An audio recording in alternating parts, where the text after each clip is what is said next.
नमस्कार दोस्तों, मैं हूं आपका दोस्त, आपका साथी सजीव सारथी और आप हैं रेडियो प्लेबैक इंडिया पर। कार्यक्रम है एक मुलाकात जरूरी है।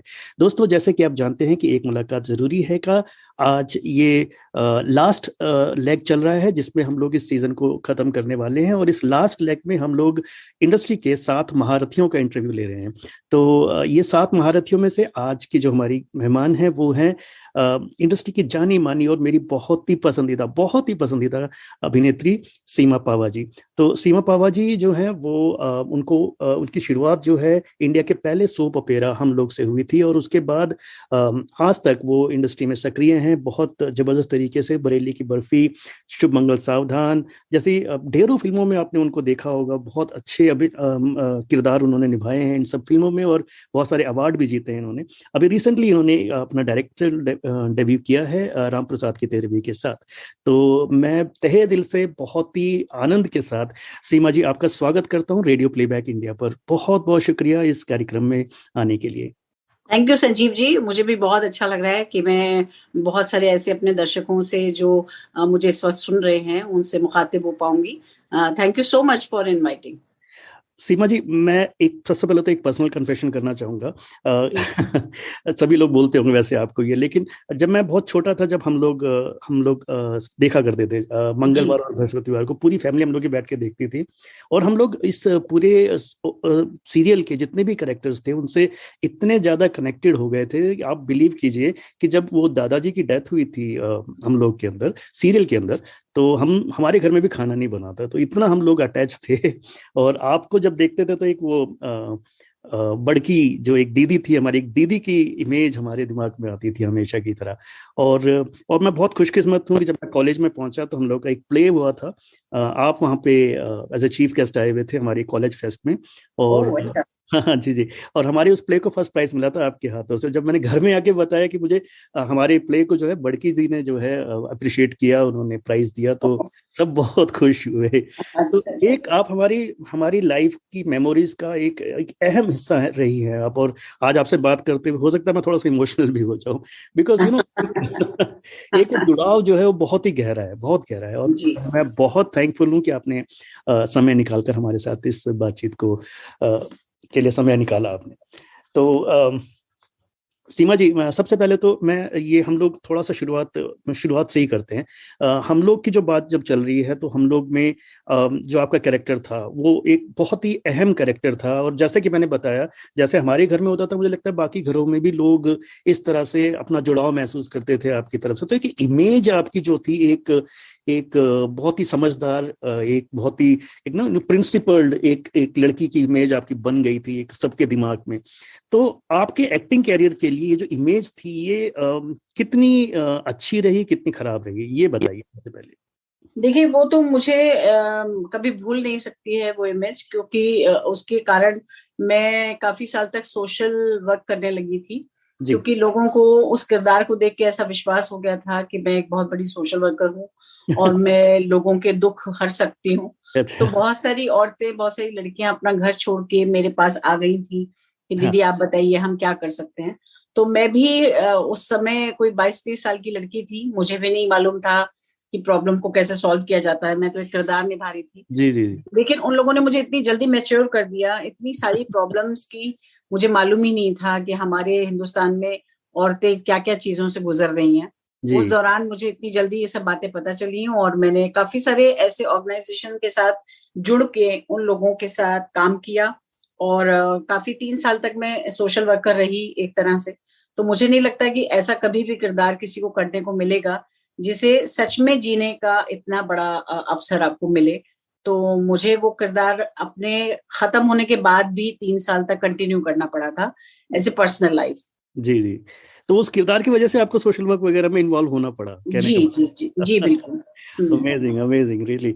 तो उससे फिर बाहर निकलने के लिए आपने क्या प्रयास किए, मतलब वो उससे तोड़ना बड़ा मुश्किल रहा होगा आपके लिए। जी बिल्कुल, बहुत मुश्किल था, इसलिए क्योंकि उस वक्त जो भी फिल्म भी ऑफर हो रही थी या कोई और काम भी ऑफर हो रहा था वो भी सिमिलर था।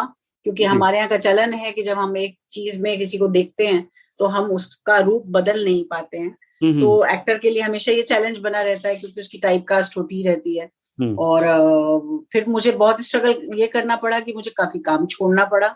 कि मैं अगर इसी तरह के रोल को दोबारा एक्सेप्ट करती तो ये छाप जिंदगी भर मुझसे नहीं निकल पाती।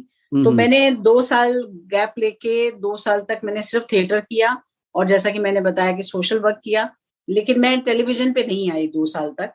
और उसकी काफी बड़ी वजह ये थी कि मैं दोबारा उस तरह का रोल नहीं करना चाहती थी। तो ये एक कोशिश रही जो कामयाब रही कि 2 साल बाद फिर मुझे डिफरेंट तरह के रोल मिलने शुरू हो गए। अच्छा। जी सीमा जी, थोड़ा सा और पीछे चलते हैं। आपकी जो मदर थी उनका बहुत इन्फ्लुएंस रहा आपको कैरियर को डेवलप करने में, थोड़ा सा उनके बारे में ही बताइए हमें। जी, मेरी माँ जो है वो सरोज भार्गव नाम था उनका, और वो दूरदर्शन और आकाशवाणी की सबसे पहली औरतों में से एक औरत थी जिन्होंने ये हिम्मत की थी कि वो बाहर आके काम कर सकें। और जब ये 47 की लड़ाई हुई थी, उस वक्त पे मेरी माँ जो थी वो रेडियो में अनाउंसर थी, और वो आंखों देखा हाल लोगों तक पहुंचाना कि आज यहाँ पर इतना हो गया है, यहाँ बम फूट रहे हैं, यहाँ आप बच के जाइए, वो सारी अनाउंसमेंट का जिम्मा मेरी माँ का था। तो माँ काफी सालों से क्योंकि इसमें जुड़ी हुई थी, और बहुत ही 2 पॉपुलर रेडियो के प्लेस थे उन दिनों के, हवा महल और ढोल की पोल, जिसका काफी बड़ा हिस्सा मेरी माँ थी। तो वो काफी पुरानी कलाकार रही, और हमेशा से बहुत अच्छी कैटेगरी में उनका नाम आता रहा। तो हमारे लिए एज ए चाइल्ड आर्टिस्ट काफी हमेशा चैलेंज था कि हम अपनी माँ तक कैसे पहुंच पाएंगे, उनकी कला तक कैसे पहुंच पाएंगे, क्योंकि वो ऑलरेडी अपना एक छाप छोड़ चुकी थी लोगों पर। तो वो स्ट्रगल हमारा रहा है उन तक पहुंचने का, और हमें खुशी है कि वो बहुत खुश थी इस बात से कि हम कहीं ना कहीं भी अपना नाम भी बना पाए इंडिविजुअली। जी। तो सीमा जी, आपका जो इंस्पिरेशन थी वो आपकी मदर ही रही, या आपकी फैमिली में कोई और भी अभिनय में आया, या किस तरह से रंगमंच में तरफ आया? जी, हम 4 बहन भाई थे। हम चारों बहन भाई ही बचपन से रेडियो टेलीविजन में काम कर रहे थे। और रंगमंच में भी काम कर रहे थे। तो उसमें से ये रहा कि मेरी बड़ी बहन कुछ हद तक रंगमंच से जुड़ी रही और काम करती रही, लेकिन फिर उनकी शादी हो गई तो उन्होंने उस वक्त काम छोड़ दिया। और एक भाई इस दुनिया में नहीं रहे, और एक भाई हैं जो आज भी काम कर रहे हैं, उनका नाम है अभय भार्गव। और वो दूरदर्शन पे काफी मतलब आजकल काफी सारे चैनल्स में उनके बहुत पॉपुलर सीरियल चलते रहते हैं। और जितना भी काम अभी भी वो कर सकते हैं वो कर रहे हैं। जी जी जी। तो एवान, आप कुछ आप चाहेंगे सीमा जी से? जी जरूर। सीमा जी, मुझे ये जानना है कि आप आई थिंक एवान की वॉइस जो है वो शायद सीमा जी तक नहीं पहुंच पाई है। तो सीमा जी, मैं एवान की तरफ से ये सवाल आपसे पूछ लेता हूं। एवान ये पूछना चाहते हैं कि क्या आप अपनी अब तक की जो आपकी स्ट्रगल रही है, अब तक का जो कैरियर का आपको जो एक्सपीरियंस रहा है, उसको लेकर कोई ऑटोबायोग्राफी लिखने का सोच रही हैं? एक्चुअली मैं ऐसा कुछ मैंने सोचा नहीं था कि मैं अपने बारे में कभी कुछ लिखूंगी, लेकिन बहुत सारे लोगों का ऐसा कहना था कि क्योंकि अब मैं 52 इयर्स कंप्लीट कर चुकी हूँ इंडस्ट्री में, तो छोटी मोटी इतनी सारी कहानियां हैं, और कहानी और किस्से ही नहीं है। मुझे ऐसा लगता है कि जो मैंने तजुर्बा लिया है, जो मेरा लर्निंग प्रोसेस रहा था, वो शायद नए कलाकारों के कुछ काम आ सके, जो बहुत सारी गलत फहमियां लेकर इस इंडस्ट्री में आना चाहते हैं। तो मैं उनके साथ अपना स्ट्रगल शेयर करना चाहती हूँ इस किताब के जरिए, जहां मैं उनको ये बताना चाहती हूँ कि कैसे कैसे पड़ाव आए, कैसा कैसा काम करना पड़ा, कहाँ कहाँ कॉम्प्रोमाइज करना पड़ा। और मुझे लगता है कि आपकी जो मेहनत है या आपने जो इतना स्ट्रगल किया है, अगर वो एक्सपीरियंस किसी के भी काम आ सके तो आपको उन तक जरूर पहुंचाना चाहिए।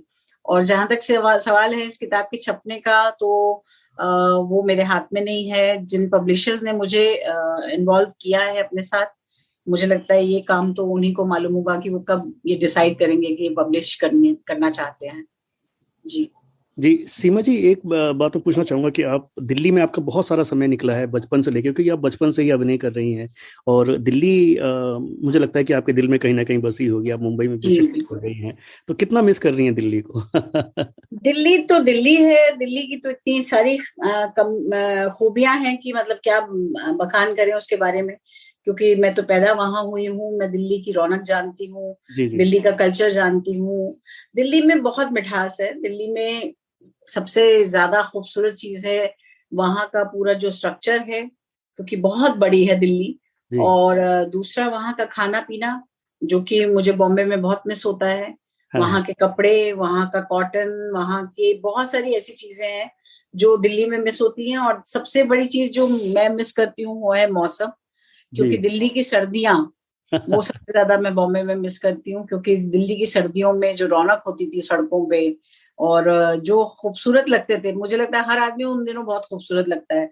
गले में मफलर होता है, टोपी होती है, लॉन्ग कोट होता है, तो जी। सब एकदम हॉलीवुड के एक्टर्स लगते हैं सारे के सारे। हाँ, और अलग ही रंग होता है, शक्लें बदल जाती हैं, गालों पे लाली आ जाती है, तो दिल्ली बहुत खूबसूरत हो जाती है सर्दियों में।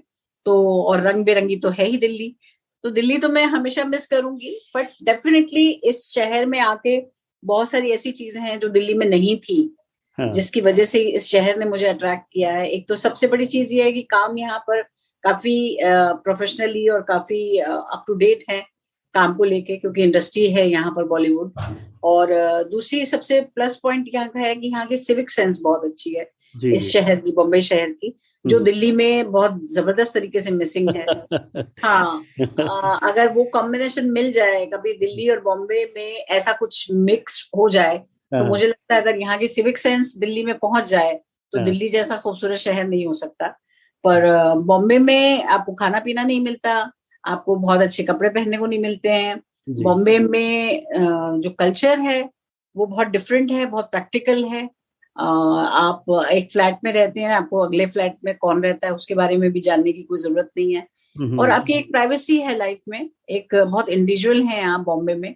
जी। लेकिन जब दिल्ली में रहते थे तो दिल्ली में तो कोई भी पड़ोसी कभी भी आ जाता है कि की गल है, और मैं क्या, कोई आया वैसी राती की बनाया सी, वो गाजर का हलवा बनाया सी, मैं भी बनाया सी, ले ले तू भी खा ले, साग खा ले, फलाना खा ले। मतलब खाने एक दूसरे के साथ शिफ्ट हो रहे हैं जी। मतलब सब एक दूसरे के साथ घर में इन्वॉल्व है। सबको मालूम होना चाहिए आपके घर कौन मेहमान आए, कब गए, रात को बहुत देर से गए, उनको सब पता है। जी, पर जी। बॉम्बे में किसी को किसी के बारे में कुछ भी नहीं पता है। तो हाँ। वो डिफरेंस दोनों शहरों का है। तो कुछ मामले में दिल्ली बहुत अच्छी है, कुछ मामले में बॉम्बे बहुत अच्छा है। जी सीमा जी, आपकी जो शादी हुई है मनोज पावा जी के साथ, वो भी एक बहुत दिलचस्प कहानी है उसकी। मुझे लगता है कि शायद मैंने सुना है कि एक फोटो जो थी जो सर्कुलेट हुई थी दोनों परिवारों में तो थोड़ा सा जी, प्लीज वो भी थोड़ा शेयर कीजिए हमारे श्रोताओं के साथ। आप बस यही कहूंगे कि वो एक फोटो थी जो नाटक के सिलसिले में खींची थी, जी। और वो हमारे साथ आ गई, अपने अपने घरों में लेके आ गए। मेरे घर में तो लोग फिर भी ड्रामा से जुड़े हुए थे, इसलिए वो जानते थे ये नाटक की फोटो है। जी। पर जी। मनोज के घर में ऐसा नहीं था, कोई भी इस बैकग्राउंड से नहीं था। हाँ, तो हाँ। उनके लिए वो फोटो शायद एक बहुत सच्ची फोटो उन्हें लगी। और जी। उनके फादर को ऐसा शक हो गया कि शायद इस लड़के ने शादी कर ली और ये बता नहीं रहा है हमें, और छुपा के रखा हुआ है इसने अपने रिश्ते को। जी। और उसी दौरान ये हुआ कि क्योंकि हम लोग उन दिनों चल रहा था और मेरा फेस थोड़ा सा लोग ज्यादा पहचानते थे, हम्म। तो जब मनोज की सिस्टर अपने स्कूल वो फोटो लेके गई तो उन्होंने कहा कि देखो बड़की तो मेरी भाभी है। तो इस तरह से बात जो है एक मुंह लगी और फिर दूसरे मुंह लगी, और स्कूल से किसी अपने घर में पहुंची, उस घर में जो लेडी थी वो मेरी कजन सिस्टर की फ्रेंड थी एक स्कूल में, वहां तक बात पहुंची, कजन सिस्टर से मेरे घर पे बात पहुंची। तो ऐसे सर्कुलेट होते हुए हमें पता चला कि हमें पूरी दुनिया ने घेर लिया है, ये कहने पे मजबूर कर दिया है कि चलो अब शादी कर ही लो। जी। तो ये तो वाकई स्टोरी इतनी दिलचस्प है कि इस पर भी एक फिल्म बन जी। सकती है। जी। तो आपकी शादी जो है दिल्ली में ही हो गई थी या मुंबई में जाके आप लोगों ने शादी नहीं नहीं नहीं नहीं, दिल्ली में शादी हो गई, दिल्ली में ही बच्चे पैदा हुए हमारे दो। की? और जी बिल्कुल। और उसके बाद ही हमने डिसीजन लिया था कि हम बॉम्बे आते हैं। Okay, okay. तो बॉम्बे में आप लोग जब शिफ्ट हुए तो वो तो इजी नहीं रहा होगा, क्योंकि दिल्ली में आपका एक बहुत बड़ा हिस्सा आपके जीवन का निकला था। तो जी बिल्कुल, मतलब ये समझ लीजिए पूरी कहानी तो वहीं खत्म करके आए थे हम। अच्छा, अब अच्छा। यहाँ तो सिर्फ स्ट्रगल ही बचा था। जी, जी, तो जी। जब यहाँ पर पहुंचे तो एक छोटा सा घर मिला हमें हम्म, रहने के लिए, और हम लोग स्ट्रगल करना हमने शुरू किया। हम्म, हम इतना जानते थे कि काम थोड़ा बहुत जानते हैं, तो ऐसा तो नहीं होगा कि अगर काम मिलेगा तो उसका रिजल्ट अच्छा नहीं दे नहीं, पाएंगे। तो वो कॉन्फिडेंस तो था अपने अंदर। हम्म, और फिर स्ट्रगल शुरू हुआ और मनोज को काफी अच्छा काम मिला आते ही। हम्म। मुझे यहाँ बॉम्बे में आते ही एकदम काम नहीं मिला था। अच्छा। बहुत बहुत स्लो था, कभी एक मिल गया, फिर कई महीने तक मैं घर में थी, फिर हम्म, एक और मिल गया। फिर हम्म, धीरे धीरे करते हुए मुझे सीरियल्स मिलने शुरू हुए हम्म। जो डेली सोप थे, हाँ, हाँ, और मैंने वो ज्वाइन भी कर लिए। लेकिन फिर मुझे रियलाइज हुआ कि वो बहुत टाइम कंज्यूमिंग है। क्योंकि वहां पर कोई लिमिट ही नहीं थी। अब तो फिर भी 12 घंटे की कुछ शिफ्ट कर दी है, लेकिन उस वक्त पे 16 घंटे, 17 घंटे, 18 घंटे, मतलब जब तक एपिसोड कंप्लीट नहीं होगा वो शूटिंग करते ही रहेंगे, करते ही रहेंगे। तो मुझे ऐसा महसूस हुआ कि मैं अपनी जो पर्सनल जिंदगी की जिम्मेदारियां हैं वो तो डेली सोप के साथ नहीं निभा पाऊंगी, क्योंकि मेरे पास 2 बच्चे थे ऑलरेडी। तो मुझे लगा कि ये मेरा शायद डिसीजन गलत होगा अगर मैं डेली सोप पकड़ती हूँ। तो मैंने वो इनकार कर दिया, मैं उस सोप ऑपेरा से हट गई और फिर मैं घर में रहने लगी और मैं अपने बच्चों की देखभाल कर रही थी। और ऊपर वाले की कृपा से मनोज का काम अच्छा चल रहा था, तो ऐसी कोई पैसों की तंगी नहीं थी हमें, जिसकी वजह से हम दोनों को बाहर निकल के काम करना पड़े। तो उस वक्त पे ये मेरा डिसीजन लेना करेक्ट रहा कि मैं अब घर में रहती हूँ और मैं अपने बच्चों को पालूंगी। तो तकरीबन 12 साल मैंने काम जो है बहुत ही मिनिमम, कोई एपिसोडिक कहानी आ गई तो कर ली या थिएटर कर लिया, लेकिन डेली सोप करने की हिम्मत नहीं थी मुझ में। तो मैंने 12 साल तक ऐसे रेगुलर काम नहीं किया टेलीविजन पे। जी जी जी। एवान, सीमा जी, मनोज पवार जी मेरे बहुत ही फेवरेट एक्टर हैं। मैं उनको बहुत ही ज्यादा पसंद करता हूँ। स्पेशली दिल धड़कने में जैसे उन्होंने वो बोलते हैं जोक्स था भाभी जी, जोक्स, जिस तरह से वो इंग्लिश का वो लाते हैं ना, तो that is it's so much it's in my mind. और कंपेयर दैट टू वो बहुत ही मतलब वर्सेटाइल रेंज है उनका। तो इस मामले में क्या आप एक दूसरे को इन्फ्लुएंस करते हैं as far as it comes to acting? क्योंकि आपने भी राम प्रसाद जी की तेलुगु में उनको दिया था, तो क्या आप is it a mutual process of influence करते हैं? देखिए, हम लोगों ने इतना सारा साथ में काम किया है, जिसकी वजह से हमारी शादी भी हुई। हमने काम बहुत सारा साथ में थिएटर में किया है, और थिएटर में जब शुरुआत भी हुई थी तो भी हम एक दूसरे को काफी क्रिटिसाइज भी करते थे, अप्रिशिएट भी करते थे। मनोज हमेशा से मेरे फेवरेट एक्टर रहे हैं, और शायद कहीं ना कहीं मैं भी उनकी फेवरेट एक्ट्रेस रही हूँ। तो शायद यही वजह थी कि हम एक दूसरे की तरफ अट्रैक्ट हुए। और अब जब हम एक दूसरे के साथ हैं तो मुझे लगता है कि हम एक दूसरे के दोस्त ज्यादा हैं। स्पेशली प्रोफेशनल अगर काम की बातचीत की जाए तो हम दोनों एक दूसरे के बहुत बड़े क्रिटिक भी हैं, बहुत अप्रिशिएट भी करते हैं, और हम एक दूसरे से बहुत बात करते हैं कैरेक्टर की। जो भी करने जा रहे होते हैं हम एक दूसरे से जरूर डिस्कस करते हैं कि देखो मैंने ऐसा सोचा है कि ये औरत ऐसी हो सकती है, ये ऐसा कर सकती है। या मनोज मुझे बताते हैं कि मैं सोच रहा हूँ इसको इस तरह का कैरेक्टर को बनाऊं तो कैसा रहेगा। तो हम काफी डिस्कस करते हैं। और फिर अभी हमारे दोनों जो बच्चे हैं, मयंक और मनुकृति, वो भी थिएटर से हैं और वो भी ट्रेन्ड एक्टर हैं दोनों।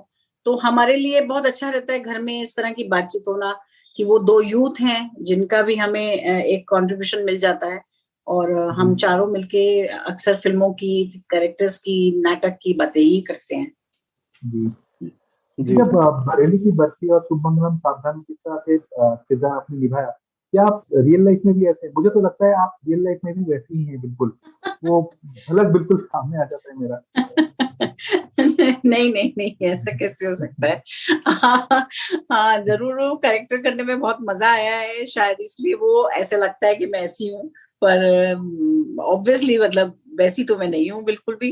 और बरेली की बर्फी की माँ तो बहुत ही डिफरेंट थी। वो तो बेचारी एक छोटे से शहर की स्कूल टीचर थी, और बहुत अलग कैरेक्टर था वो। और जो शुभमंगल सावधान की माँ थी, वो दिल्ली की एक पंजाबी फैमिली की लड़की, जो कि बहुत ही अपने आप को समझ रही है कि वो हर चीज बहुत सलीके से करना चाहती है लाइफ में।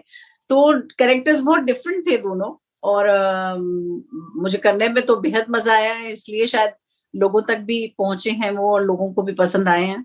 जी, वो सीमा जी आपने इतने सहजता से निभाया ना इन किरदारों को कि कोई भूल नहीं सकता, और ऐसा लगता है कि वाकई जो है ये आप अभिनय नहीं कर रहे हो, जी रहे हो आप उससे। Thank you. तो सीमा जी, जो आपकी दूसरी पारी थी, ये जो 12 साल के गैप के बाद जब आप आए, तो दूसरी पारी की शुरुआत कैसे हुई? मतलब आपने खुद अप्रोच किया या आपके पास लोग आए, कैसे हुआ? नहीं, बहुत ही अच्छा इत्तेफाक रहा, क्योंकि मैं मेरे बच्चे बड़ौदा पढ़ने के लिए गए थे अपनी ग्रेजुएशन एक्टिंग में करने के लिए MS यूनिवर्सिटी से। और मैं उन लोगों को छोड़ के जब आ रही थी वहां पर बड़ौदा से बॉम्बे वापस, तो मैं ये सोच रही थी कि अब मैं क्या करूंगी। अभी तक तो मैं सिर्फ बच्चों में बिजी थी, और मैंने तो अपना पूरा सर्कल भी खत्म कर दिया है, और मैं तो किसी से मिलती विलती भी नहीं हूँ, और मुझे ये भी नहीं पता काम कैसा चल रहा है, क्या हो रहा है जी। तो अब कैसे होगा, अब मैं क्या करूंगी। और इत्तेफाक की बात है कि मैं घर आई और मुझे 1-2 दिन के अंदर ही फोन आया है विदु विनोद चोपड़ा जी की प्रोडक्शन हाउस से कि हम फरारी की सवारी बना रहे हैं और हम चाहते हैं कि आप उसमें एक रोल करें। और मेरे लिए बहुत बड़ा सरप्राइज था, ऊपर वाले का शायद एक बड़ा अच्छा टोकन मुझे मिला था, शायद शाबाशी भी मिली थी, क्योंकि मैंने माँ बनने की जिम्मेदारी को बखूबी निभाने की कोशिश की थी। तो इसलिए शायद ऊपर वाले ने मुझ पे मेहरबान होके, खुश होके मेरी बारी, जो दूसरी बारी है, वो ऐसे ही शुरू कर दी। मतलब मैंने अभी सोचा ही था कि अब मैं फ्री हुई हूँ, और मुझे तब से काम मिलना शुरू हो गया। फरारी की सवारी, फिर आंखों देखी आ गई, फिर दम लगा के आयशा आ गई, फिर लगातार काम चलता ही चला गया। तो मैं तो ऊपर वाले का शुक्रिया अदा करूंगी, मैंने तो कोई कोशिश नहीं की, पर ऊपर वाले ने मुझे बहुत अच्छे से शाबाशी दी है। जी, आंखों देखी का जो किरदार था आपका वो भी बहुत ही कमाल का था, मतलब वो फिल्म भी अपने आप में एक मास्टरपीस फिल्म है। तो उसमें जो संजय जी के साथ आपका एक्सपीरियंस रहा, कुछ अगर हो तो शेयर कीजिए प्लीज। संजय तो आप सभी जानते हैं, आपने सभी उन्हें उनकी परफॉर्मेंस देखी है, वो तो मनमौजी आदमी हैं और बहुत ही ऐसे ही हैं वो। मतलब आंखों देखी का जो किरदार है वो संजय मिश्रा ही है अपने आप में। क्योंकि संजय मिश्रा अपनी जिंदगी में भी इतने ही मनमौजी हैं, वो कभी भी कहीं भी निकल जाते हैं, कहीं भी घूमते हैं, कहीं भी कुछ भी कर सकते हैं वो। तो संजय के साथ मैंने पहले कभी काम किया नहीं था, वो फर्स्ट एक्सपीरियंस था मेरा। तो मैं बहुत अच्छी तरह संजय को उस वक्त जानती नहीं थी, और मनोज के वो बहुत अच्छे दोस्त रहे हैं। तो जब मैं शूटिंग पे जा रही थी तो मैंने मनोज से पूछा था कि वो किस तरह के एक्टर हैं, वो कितना कोऑपरेट करेंगे, वो मेरी किसी बात को रिसीव करेंगे कि नहीं करेंगे। तो मनोज ने कहा नहीं नहीं, बिल्कुल बहुत मजा आएगा तुम्हें काम करके। और जब मैं गई और शुरुआत के 1-2 दिन में हमें थोड़ा सा शायद वो था कि मैं कोशिश कर रही थी कि मैं जो कर रही हूँ संजय रिस्पॉन्स करें उसको, और ऐसा लगा ही नहीं। थोड़े 1-2 दिन में ही हम इतने कंफर्टेबल हो गए उस परफॉर्मेंस के लिए, और फिर हम लोगों ने बहुत एंजॉय किया। और डेफिनेटली संजय के साथ काम करके मुझे लगता है सभी को मजे आते हैं, क्योंकि वो खुद में अपने आप में बहुत मजेदार इंसान है। हाँ, जब तक जहाँ आंखों देखी बात आ रही है, वो निर्देशन रजत कपूर जी ने दिया था, एंड बरेली की बस्ती में अश्विनी जी ने दिया था। तो आपको कुछ ऐसा डिफरेंस नजर आया एक फीमेल डायरेक्टर और मेल डायरेक्टर के साथ काम करने में, सीमा जी? देखिए, हर डायरेक्टर का अपना अपना एक तरीका होता है काम करने का, और सभी का तरीका वर्क करता है। ऐसा नहीं है कि एक का तरीका वर्क करता है दूसरे का नहीं करता है। और रजत कपूर का जहां तक सवाल है, मुझे लगता है रजत क्योंकि खुद भी एक एक्टर हैं और थिएटर से जुड़े हुए हैं, तो उनके काम करने में डिटेलिंग थोड़ी उनके पास ज्यादा है। इसलिए क्योंकि एक तो वो खुद राइटर थे उस स्क्रिप्ट के, आंखों देखी के स्पेशली, और वैसे भी वो ज्यादातर अपनी फिल्में खुद ही लिखते हैं और खुद ही बनाते हैं।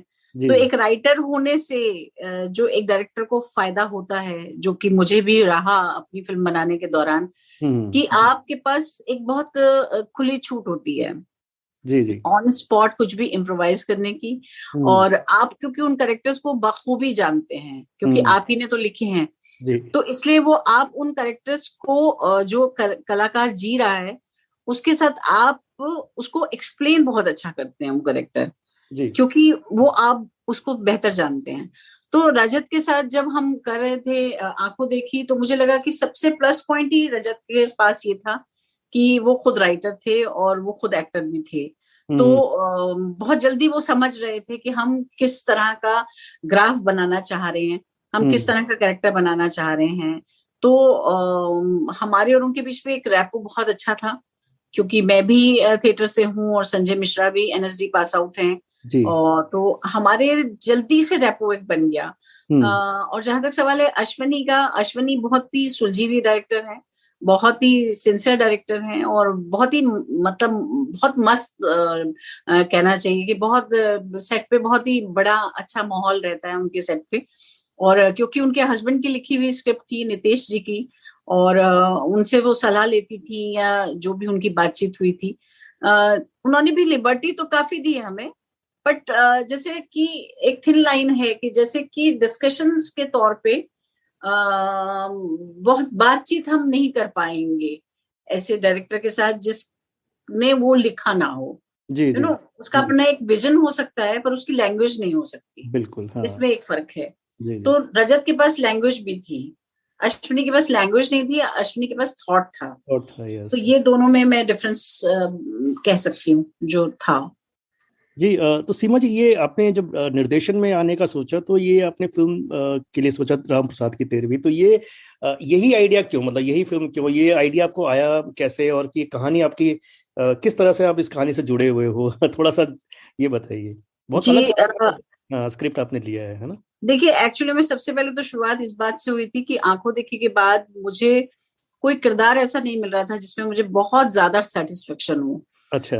डेफिनेटली बरेली की बर्फी, शुभ मंगल सावधान सबको पसंद आया सबको, लेकिन मेरे पास पूरी स्क्रिप्ट नहीं थी, मैं एक हिस्सा थी बस उसका। हाँ। पर आंखों देखी मेरी फिल्म थी, मैं कह सकती हूँ। ओके, हाँ। जितनी वो बाबूजी की फिल्म थी उतनी वो माँ की भी फिल्म ऑफ थी, कोर्स, यस, है ना। हाँ। तो मैं ढूंढ रही थी कि ऐसी कोई स्क्रिप्ट मुझे मिले जिसमें मैं पूरी तरह से अपनी परफॉर्मेंस को लोगों तक पहुंचा सकूं और पूरी डिटेलिंग में मैं एक परफॉर्मेंस दिखा सकूं। हाँ। तो मुझे लगा कि मैं अपने लिए कोई रोल लिखती हूँ, मैं ऐसा कोई किरदार लिखती हूँ जिसे मैं पूरी तरह से जस्टिफाई कर सकूं। तो उस दौरान मेरे दिमाग में एक बात आई थी, जो कि ये चीज मैंने जब मेरे फादर को खोया था बहुत साल पहले, उनकी डेथ 89 में हुई थी, बहुत साल पहले उनको खोया था, लेकिन तब मैंने एक माहौल देखा था घर का, जो रिश्तेदारों और दोस्तों में, और तब मेरे दिमाग में आया था कि ये क्या चीज है यार, ये बात कुछ और कर रहे हैं, अफसोस के लिए आए हैं, और मेरी माँ जो है वो एक्चुअली में तो उन्होंने खोया है ना, हम लोग तो अपने अपने घर चले जाएंगे, मम्मी क्या करेंगी, कल से पापा की याद आएगी, वो सारी चीजें उस वक्त में थी, पर वो शायद कहीं सबकॉन्शियस में रिकॉर्ड हो गई थी, या कहीं मन था कि किसी से कभी कुछ कहूं इसके बारे में जी। तो वो दोनों चीजें जब मिली और मुझे लगा कि क्यों ना मैं अपनी माँ का कैरेक्टर, एक अम्मा का कैरेक्टर ऐसा लिखूं जिसके बहुत सारे बच्चे हों, और बहुत सारे बच्चे हों और फिर भी माँ अकेली हो, और बच्चों का भी कसूर ना हो, क्योंकि शायद जब मैं अपनी माँ के बारे में सोचती हूँ तो मैं भी अपने आप को कसूरवार तो नहीं मानती, क्योंकि मुझे उस वक्त बॉम्बे आना था तो मुझे आना ही पड़ा, या मेरे भाई का कुछ और काम था, या एक भाई रहा ही नहीं जिंदा, तो उस वक्त हमारा कोई कसूर नहीं था, बट हालात ऐसे बन जाते हैं कि हम विवश हो जाते हैं कि किसी को हम अकेला छोड़ देते हैं। तो ये सारी चीजें दिमाग में घूम रही थी, और फिर मैंने स्क्रिप्ट डेवलप करना शुरू किया, तो वो स्क्रिप्ट तैयार हो गया, और जब हो गया तो मुझे लगा कि चलो मैं इसमें अब रोल करूंगी, तो मैं किसी डायरेक्टर को अप्रोच करूंगी कि वो इस फिल्म को बनाए और मुझे रोल दे, मेन रोल मुझे दे। अच्छा। तो मैंने रजत को बोला कि रजत आप बनाइए ये फिल्म, क्योंकि मुझे सबसे पहले वही दिखाई दिए, क्योंकि आंखों देखी के बाद मैं चाहती हूँ रजत के साथ और काम करना। जी। तो मैंने रजत को बोला तो उन्होंने कहा नहीं नहीं सीमा, ये आप ही बनाइए, क्योंकि आपने लिखी है और आप इस दुनिया को बहुत अच्छी तरह पहचानती हैं, आप बनाइए। फिर मैंने शरद कटारिया को भी ऑफर किया, मैंने कहा आप ये फिल्म डायरेक्ट कर दो मेरे लिए, उन्होंने कहा नहीं नहीं नहीं यार, ये फिल्म तो आप ही बनाओ। अच्छा। तो मुझे समझ नहीं आया, मैंने कहा मैंने तो कभी सोचा ही नहीं कि मैं डायरेक्टर बनूंगी। अच्छा। मैं तो एक्टर हूँ और मैंने एक स्क्रिप्ट लिख दी है, बस इतना काफी है। तो उसके बाद फिर मैं नसीर सर के पास गई और मैंने उनसे बात की, तो उन्होंने कहा कि सीमा बनाती क्यों नहीं हो, क्या हर्ज है इसमें, अगर तुम्हें लगता है कि तुम इस दुनिया को जानती हो तो तुम बनाओ, क्या होगा, ज्यादा नहीं बना पाओगी ना, ज्यादा एक बेकार फिल्म बनाओगी तो तुम्हें पता चल जाएगा कि ओ अच्छा मैं तो बिल्कुल फ्लॉप हूँ, मुझे नहीं बनानी चाहिए आगे से फिल्म। लेकिन अगर तुम बना पाई तो तुम देखो ना, अपने आप को एक्सप्लोर करोगी। तो मैंने कहा हाँ बात तो ठीक है, मैंने कहा पर मुझ पे कोई प्रोड्यूसर विश्वास करेगा कि मैं फिल्म बना सकती हूँ, क्योंकि मैंने तो कभी शॉर्ट फिल्म भी डायरेक्ट नहीं की है। तो लेकिन मैं शुक्र अदा करूंगी दृश्यम का, दृश्यम फिल्म्स ने मुझ पे एकदम ट्रस्ट किया, मनीष मुंद्रा ने, क्योंकि उनसे कनेक्शन था हमारा आंखों देखी से, तो उन्होंने मुझ पे ट्रस्ट किया और उन्होंने इमीडिएट मुझे कहा कि नहीं नहीं आप ये फिल्म बनाइए, आप ही डायरेक्ट कीजिए। तो फिर सवाल था कि डायरेक्ट करूं और एक्ट करूं, दोनों चीजें करूं, तो वो पॉसिबल नहीं था मेरे लिए। अच्छा। मुझे लगा पहली बार मैं डायरेक्शन में जा रही हूँ तो बहुत बड़ी जिम्मेदारी निभाने जा रही हूँ, तो ऐसा ना हो कि कहीं मैं एक्टिंग के साथ नाइंसाफी करूं और या फिर डायरेक्शन के साथ नाइंसाफी करूं। तो फिर मुझे लगा कि मुझे इसमें से एक्टिंग का मोह छोड़ देना चाहिए। अच्छा। और मुझे सिर्फ डायरेक्ट करना चाहिए इस फिल्म को, और इस करके फिर मुझे लगा कि अम्मा का रोल फिर मैं इस ऐसी किसी एक एक्ट्रेस को देना चाहती हूँ जिसमें कहीं ना कहीं मुझे थोड़ी सी अपनी छवि दिखाई दे। जी। और मुझे लगता है कि सुप्रिया सबसे ज्यादा सिमिलर है जी उस छवि को लेके। तो इसलिए सुप्रिया की कास्टिंग हुई और सुप्रिया जी ने बहुत अच्छा किया है, आप सभी ने बहुत देखा है, अच्छा, बहुत अच्छा, बहुत बहुत अच्छा काम किया उन्होंने जी। प्रिया जी आपके दूरदर्शन समय से आपकी आपकी सहेली रही होंगी ऑब्वियसली। और जी उन्होंने क्या काम किया है और क्या आपने फिल्म बनाई है, मतलब ये फिल्म ऐसी है जिससे मुझे लगता है कि हिंदुस्तान का हर बच्चा, हर माँ बाप इससे रिलेट कर जी पाता है, क्योंकि ये चीजें हर घर जी में होती है, आप समझ रहे हैं ना। जी ये सब जी गाँव में जी नहीं बल्कि हर घर में होती है ये। जी तो तो ये अच्छा, ये इसके साथ एक और फिल्म एक और आई थी पगलेट करके। तो जी हालांकि वो फिल्म का थीम थोड़ा मतलब अलग था, उसमें एक लड़की की स्टोरी थी जो एक लड़की जी वेजिटेरियन जी बनती जी थी। बिल्कुल बट अगेन एक जो बैकड्रॉप था वो सेम था। और जी मजे की बात है कि दोनों फिल्मों में एक कुछ कलाकार सिमिलर भी थे। जी तो जी बिल्कुल ये आपको पता नहीं चल पाया कि ये फिल्म ऐसी जी कोई नहीं फिल्म थी? जी नहीं, मुझे नहीं पता था ऐसी कोई फिल्म बन रही है। जी जी। और मुझे ये भी नहीं पता था, और उन कलाकारों के साथ मेरी बातचीत थी, लेकिन उनके थ्रू भी मुझे कभी पता नहीं चला कि इस हम्म। तरह की कोई फिल्म बन रही है। हाँ हाँ। ये फिल्म बनी थी जब हमारी फिल्म मामी में रिलीज हो गई थी, उसके बाद बननी शुरू हुई थी ये फिल्म। अच्छा। तो मुझे ये बिल्कुल भी अंदाजा नहीं था कि ऐसी कोई फिल्म बन रही है। हम्म और वो हमारी ही लोकेशन पे शूट करेंगे ये भी नहीं पता था। तो हम्म वो खैर महज इत्तेफाक है, लेकिन हम्म। दोनों में प्रॉब्लम क्योंकि बिल्कुल अलग थी, इसलिए हाँ मुझे ऐसी कोई शिकायत नहीं है उनसे। हाँ। उनके में एक जवान लड़के की डेथ हुई थी, हम्म। और मेरी फिल्म में एक बहुत ही बुजुर्ग इंसान गया था जिसने जी सब जी। कुछ देखा था। हाँ हाँ। पर अगर हम एक बूढ़े आदमी और एक जवान आदमी की मौत में कहानी सेम हो, तो हम्म वो थोड़ा सा एक लगता है कि शायद दोनों के हालात बिल्कुल अलग हैं। क्योंकि हम्म। जवान मौत में, क्योंकि मैंने अपना भाई खोया है 27-28 जी साल का, जी जी। और मेरी अपनी शादी से 7 दिन पहले खोया था। हम्म तो मुझे मालूम है कि एक जवान मौत के बाद सन्नाटा आपके घर में ही नहीं पूरे मोहल्ले में छा जाता है।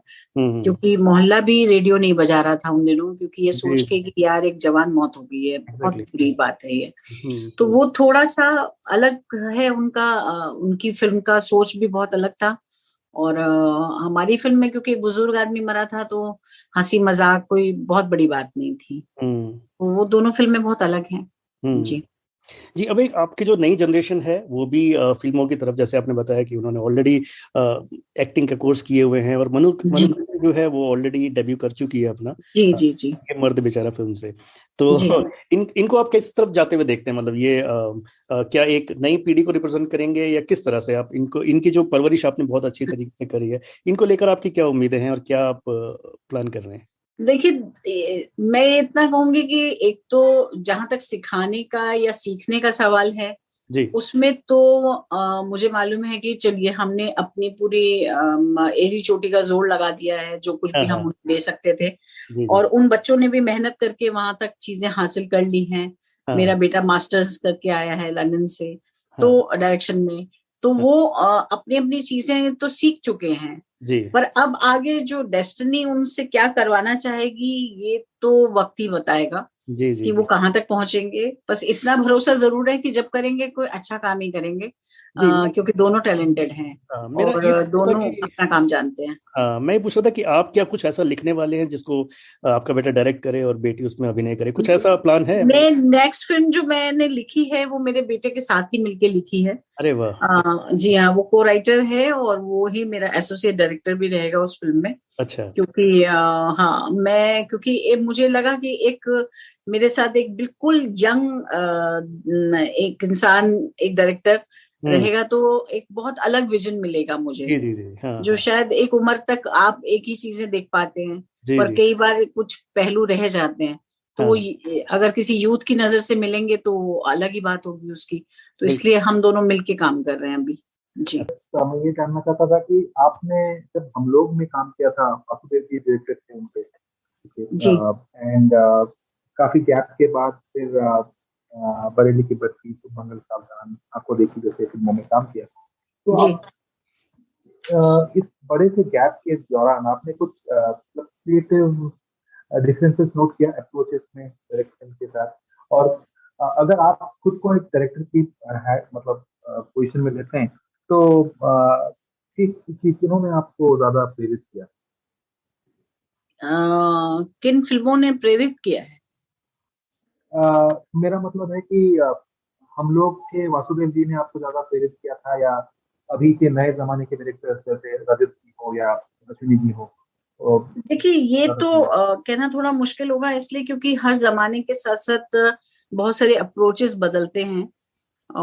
हर नई पीढ़ी अपनी कुछ नई चीजें लेके आती है, और टेक्नोलॉजी का जहां तक सवाल है वो भी इतना चेंज हुआ है। क्योंकि पी कुमार वासुदेवन ने जब शूट किया था हम लोग, तो हम 3 कैमरा सेटअप से शूटिंग कर रहे थे, तो वो सेटअप ही बहुत अलग था। वो कंट्रोल रूम में बैठ के 1 2 3 4 करना, और डायरेक्टर का एक्टर के पास भी ना होना, वो एक अलग रूम में बैठा है, एक्टर कहीं और काम कर रहे हैं, वो बहुत अलग एक्सपीरियंस था। और आज जो टेक्नोलॉजी जिस तरह से बढ़ चुकी है, जिस तरह से हम बहुत छोटी छोटी चीजों को लेके कट करते हैं और बार बार रिपीट करते हैं, और आज के डायरेक्टर्स के विजन भी बहुत अलग हैं, क्योंकि वो अभी बहुत कुछ क्रिएट करना चाहते हैं। तो प्रेरणा तो बचपन से ही मिलती रही, अलग अलग, लेकिन कहूंगी टाइम के अनुसार वो बदलती भी रही है, क्योंकि हर एक से प्रभावित हुई हूं मैं, हर एक डायरेक्टर्स के काम से प्रभावित हुई हूँ, क्योंकि बहुत ही अच्छे लोगों के साथ मैंने काम किया जिंदगी भर। तो मुझे लगता है यहाँ तक की सीढ़ी जहां तक भी पहुंच पाई हूँ, उन सबका कंट्रीब्यूशन है, और सभी को मैं थैंक्स बोलती हूँ हमेशा ही, कि जितने कलाकार मुझे मिले या जितने डायरेक्टर्स मुझे मिले हैं, उन सबका जो भी छोटा मोटा हिस्सा मुझे मिलता रहा है, आज उनकी बदौलत ही हूँ जो कुछ भी हूँ मैं। जी सीमा जी, कुछ छोटे सवाल होंगे कि आप जितना जो आपके जहन में पहले से एकदम से आ जाता है वो आप मुझे बताइएगा। आपने इतने सारे निर्देशकों के साथ काम किया है, मेरे ख्याल से पता नहीं, शायद 50-100 निर्देशकों के साथ काम किया होगा आपने, ज्यादा ही किया होगा इनफैक्ट। हाँ, जी मैं जानना चाह रहा था कि इतने निर्देशकों के साथ आपने काम किया है, तो आप अपने आप को एक एक्टर के तौर पे कैसे देखती हैं? कि आप एक निर्देशक की एक्टर हैं, या आप अपने अपने तरीके से चीजों को एनालाइज करती हैं एज एन एक्टर? देखिए, निर्देशक का तो बहुत बड़ा हाथ होता है आपकी हर परफॉर्मेंस में, क्योंकि विजन तो पहले उसी का होता है। हाँ। लेकिन डेफिनेटली मैं अपने आप को अगर एक एक्ट्रेस के तौर पे देखूं, तो मैं काफी आजाद एक्ट्रेस हूँ। अच्छा। मैं ऐसा नहीं होता कि मैं 100% वही सिर्फ उतना ही करती हूँ जितना डायरेक्टर बोलता है या जितना राइटर ने लिखा होता है। एक एज एन एक्ट्रेस मैं अपना कंट्रीब्यूशन पूरा देती हूँ। अच्छा। डायरेक्टर की भी सुनती हूँ, राइटर की भी सुनती हूँ, और उसके बाद मैं अपने पर्सनल एक्सपीरियंसेस से उसको भरने की कोशिश करती हूँ। तो कई बार ऐसा भी होता है कि कोई ऐसा सीन किया जो डायरेक्टर ने भी नहीं सोचा होता, और वो हैरान होता है और कहता है कि अरे वाह, ये ऐसा तो सोचा ही नहीं था हमने तो बड़ा डिफरेंट सीन कर दिया ये। तो मुझे जी तो वो, क्योंकि शायद थिएटर उसका बहुत बड़ा हिस्सा रहा है मेरी जिंदगी का, तो उसकी काफी बड़ी वजह ये भी रही होगी, क्योंकि हर एक चीज को मुझे लगता है कि आपको सिर्फ आप चीजें ले सकते हैं। जैसे कि मान लीजिए आप एक कपड़ा आपको कोई लाके देता है, कोई धागा आपको लाके देता है, कोई बटन आपको लाके देता है, यू नो, लेकिन जब दर्जी कपड़ा बनाने लगता है तो वो उस बटन को कहाँ टांगेगा, उन धागों को सेम कलर से यूज करेगा या दूसरे कॉम्बिनेशन में डाल देगा, ये वो दर्जी ही करेगा, राइट, है ना। तो मुझे लगता है कि एक्टर भी उसी तरह का होता है, वो हर चीज समेट लेता है, लेकिन जब फाइनल प्रोडक्ट बनाने लगता है तो उसकी अपनी कंट्रीब्यूशन उसमें ज्यादा होती है, और होनी भी चाहिए। हाँ, ऑफ कोर्स, यस। सीमा जी, सबसे डिफिकल्ट रोल आपके लिए क्या रहा? इतने रोल आपने प्ले किए हैं, इतने सारे अलग अलग किरदार किए हैं, सबसे डिफिकल्ट चैलेंजिंग कौन सा रहा आपके लिए? चैलेंजिंग तो सारे ही होते हैं मेरे ख्याल से, क्योंकि हमेशा जब भी कोई आता है तो मैं हमेशा उसी से डर ही जाती हूँ कि बाप रे अब ये कैसे होगा।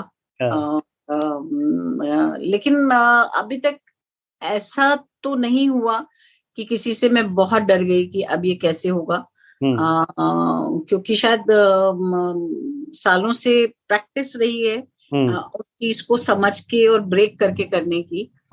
मगर फिर भी कभी कभी तो ऐसे चैलेंज आ ही जाते हैं। अभी जैसे कि मेरे लिए अभी गंगूबाई में मैंने किया है काफी डिफरेंट कैरेक्टर। अच्छा।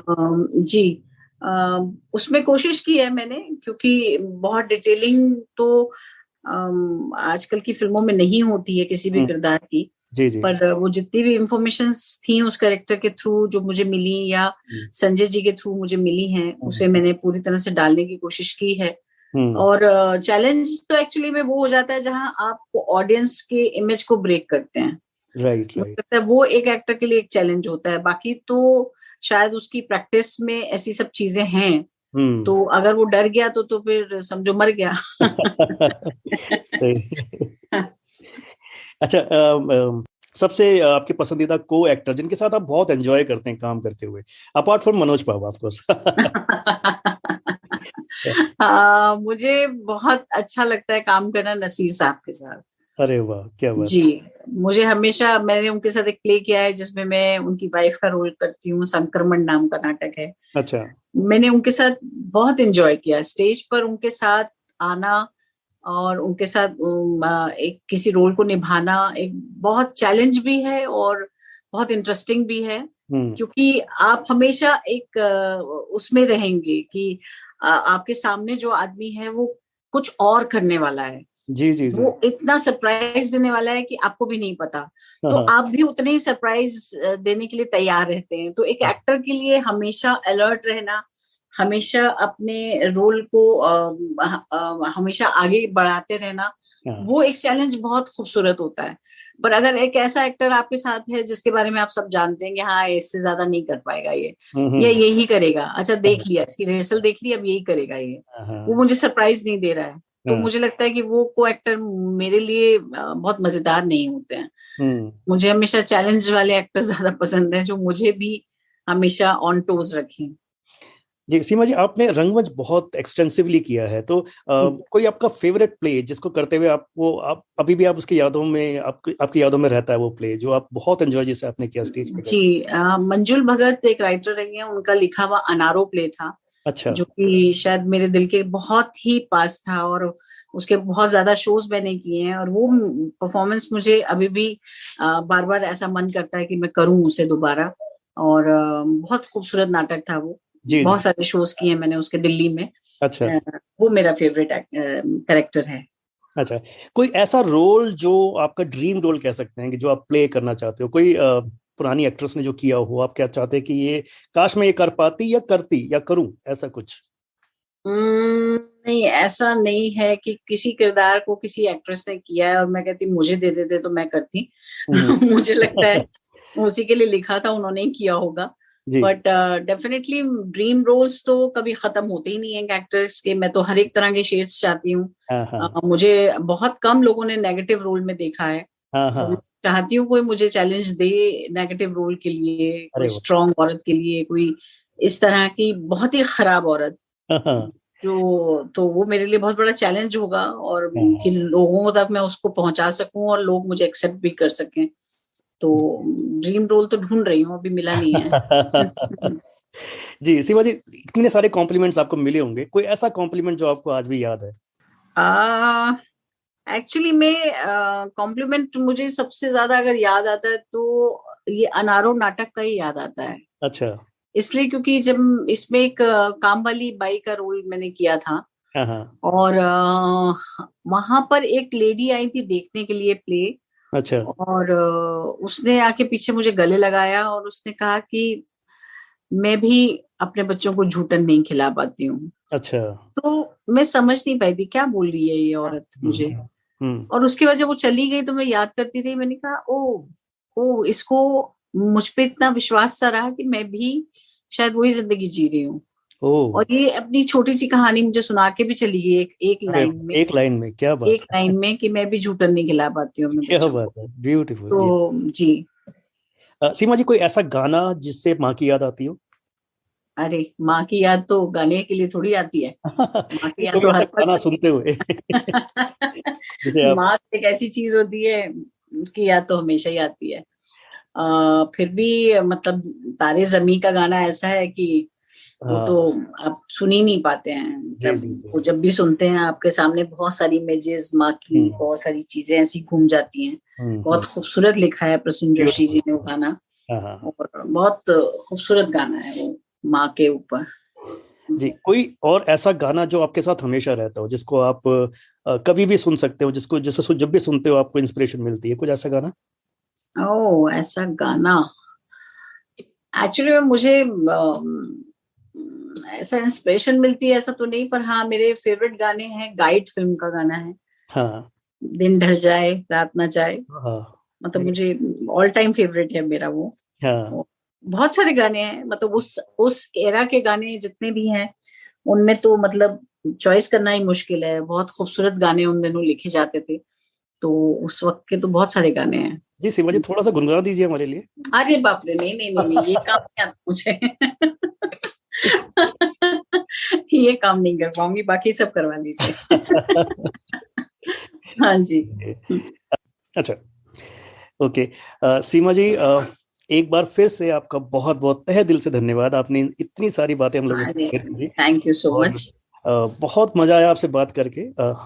हालांकि मेरा मन बिल्कुल नहीं है इस बातचीत को खत्म करने का, लेकिन समय की भी सीमाएं होती हैं। तो आप जो है बस जाते जाते हमारे रेडियो प्लेबैक इंडिया के श्रोताओं के लिए कुछ संदेश अगर आप देना चाहें, खास तौर पे जो बडिंग एक्टर हैं जो बनना। जी। मैं सिर्फ इतना ही कहना चाहूंगी कि देखिए, हमने ये लाइफ चुनी है, हमने ये प्रोफेशन चुना है, और हम जो भी काम चुनते हैं उसके प्रति हमें ईमानदार होना पड़ता है। जी। और ईमानदारी सिर्फ ये नहीं है कि हम अपना काम कैसे करके दिखा रहे हैं, हम उस काम के लिए क्या क्या कर रहे हैं। जी जी जी। हम दूसरों को दोष देने से पहले खुद को देखें। हम ये कहेंगे कि हमें काम नहीं दे रहा कोई, हमें काम मिलता नहीं है, इससे पहले हम ये देखें कि हमने क्या अपनी तैयारी पूरी की है। अगर हमारी तैयारी पूरी है आज, नहीं तो कल हमें काम मिलेगा ही मिलेगा। ये मैं अपने तजुर्बे से कह सकती हूँ। पर अगर आपकी तैयारी में कोई कमी है तो आप रिजेक्ट किए जा रहे होंगे। तो अगर बार बार रिजेक्शन मिल रही है तो उससे ये मायूसियत मत लाइए कि ये मुझे मेरी किस्मत ने काम नहीं दिलवाया। आप अपने आप को चेक कीजिए, जरूर कहीं ना कोई कोई कमी रह गई होगी। जी जी। तो सीमा जी, थैंक यू सो मच। और आपके आने वाले गंगू भाई जैसे प्रोजेक्ट जितने भी आपके आने हैं, उन सब के लिए बहुत बहुत बधाई, शुभकामनाएं। Thank you so much. Thank you. और थैंक यू सो मच कि आपने इतना समय। नमस्कार, यह रेडियो प्लेबैक इंडिया। गीत, कविता, कहानी या किस्सा, हर जज्बा इंडिया के दिल का। Radio playback India, radio playback India, radio playback India. सुनते रहिए दोस्तों, रेडियो प्लेबैक इंडिया।